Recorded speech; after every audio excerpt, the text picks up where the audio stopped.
update on the 240SX. So it's been very reliable. It's got an AM Series 1 ECU in there, which is not flex fuel capable.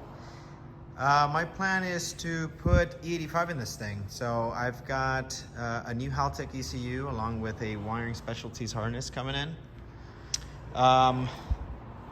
Reason for that is because I want more reliability out of the engine at higher powers. So this thing's probably making about 275 to 300 wheel horsepower.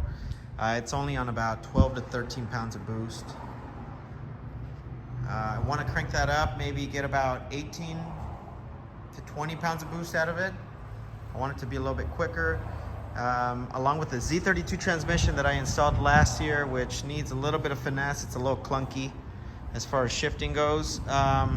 You know, I'll address that once the engine's out. And the reason why I want to pull the engine out is because I want to fix the leaky oil pan, which the previous owner just kind of made a hole in there, stuck the return bung in there and sealed it with some silicone. That's not the right way to do it. So I'm going to address it. I've already got an oil pan just sitting there that my buddy already welded a bung onto. And I'm going to pull out the engine, pull out the transmission, address some of the issues with the transmission, which are there's no speed sensor on it for one.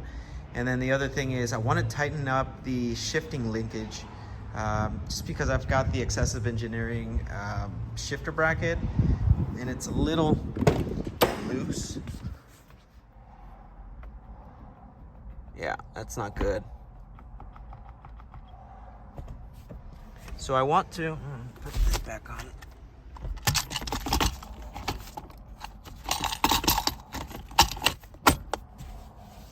I want to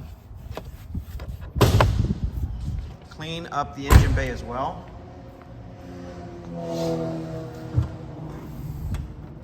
So it's a little messy, I know. And unfortunately, ever since this car was in an accident by the previous owner, we had to chop it off, do a tubular front, and that's led to a few things just being a little out of whack. One, which is there is no catch can, or you know, this is the vacuum for the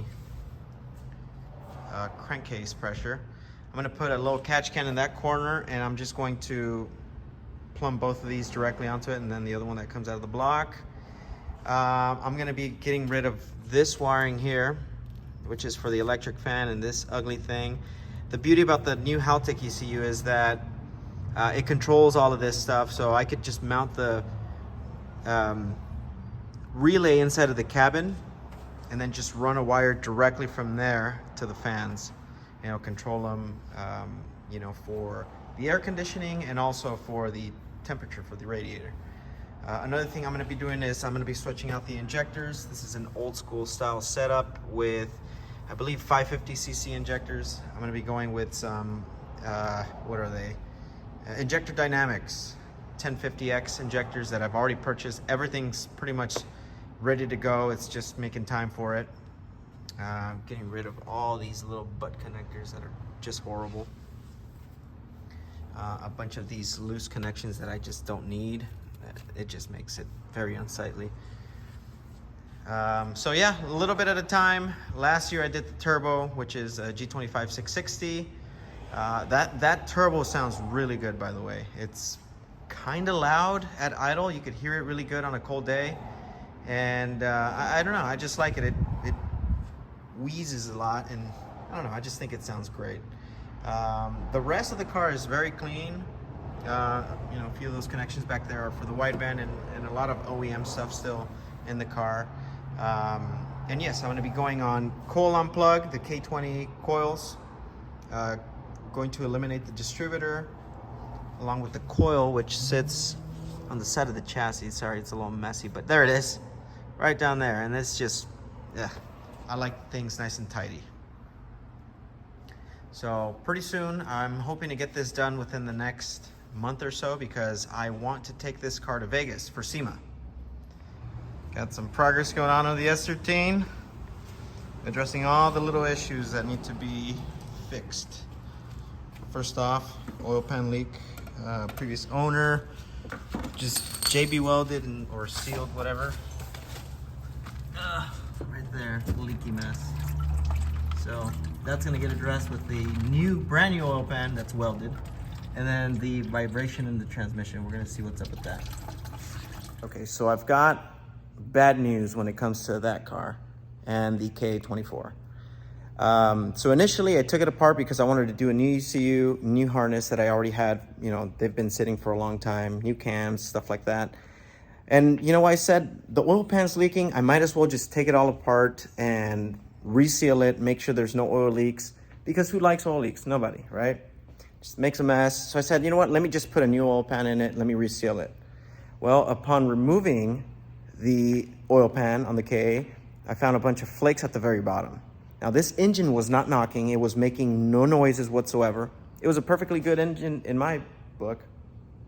So I tore open the oil filter and I saw a bunch of flakes in there. So that leads me to believe that this engine was on its way out. That's going to require a full rebuild, and I am already way too invested into this engine. So I've got an ECU, I've got a harness, I've got cams for it.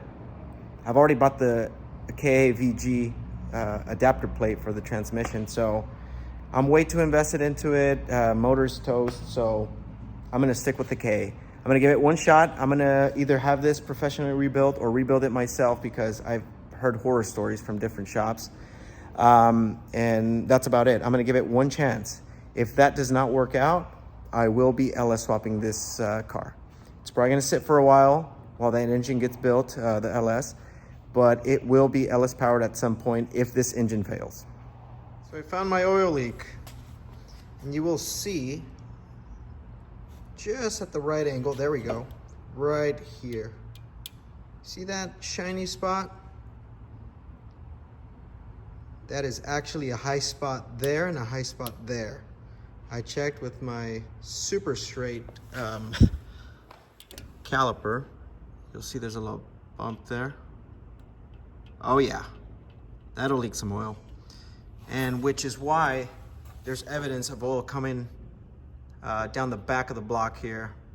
And that's what initially prompted me to switch out the oil pan. And that's when I found the glitter in the oil pan and led to this. It's completely torn apart. My car's in pieces. And that's gonna be an expensive rebuild. On a positive note, every single one of the bores is excellent. So whoever machined this block did a phenomenal job with the bores, but definitely messed up here. So far, that's the only high spot that I've noticed. Well, both of these here. The rest of the block seems okay. I haven't seen those same shiny spots, but oh, here's another one right here. Right there. So I don't know if this block is gonna be salvageable. I'm hoping that I get good news from the machine shop, because this all probably has to get decked. Probably 20th, nah.